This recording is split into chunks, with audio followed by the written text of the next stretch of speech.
I could also go into the fact that for our daughters who show an interest in highbrow music and may want to teach it, having an A1 local organization is of great benefit. But let's keep this on a practical basis, and I call on you good brothers to whoop it up for culture and a world-beating symphony orchestra." They applauded. To a rustle of excitement, President Gunch proclaimed, "Gentlemen, we will now proceed to the annual election of officers. For each of the 6 offices, 3 candidates had been chosen by a committee. The second name among the candidates for vice president was Babbitt's. He was surprised. He looked self-conscious. His heart pounded. He was still more agitated than when the ballots were counted, and Gunch said, "It's a pleasure to announce that Georgie Babbitt will be the next assistant gavel-wielder.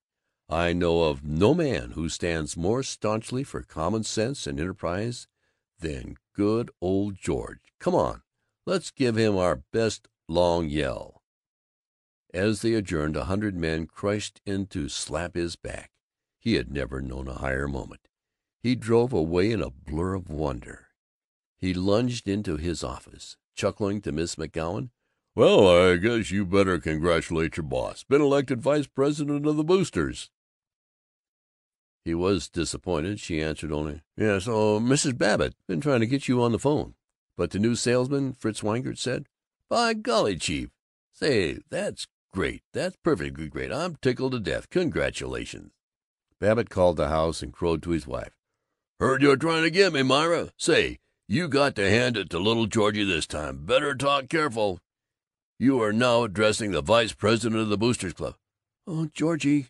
"Pretty nice, huh? Willis Ijams is the new president, but when he's away, little old Georgie takes the gavel and whoops 'em up and introduces the speakers, no matter if they're the governor himself and—" "George, listen." "It puts him in solid with big men like Doc Dilling and—" "George, Paul Riesling." "Yeah, sure, I'll phone Paul and let him know about it right away."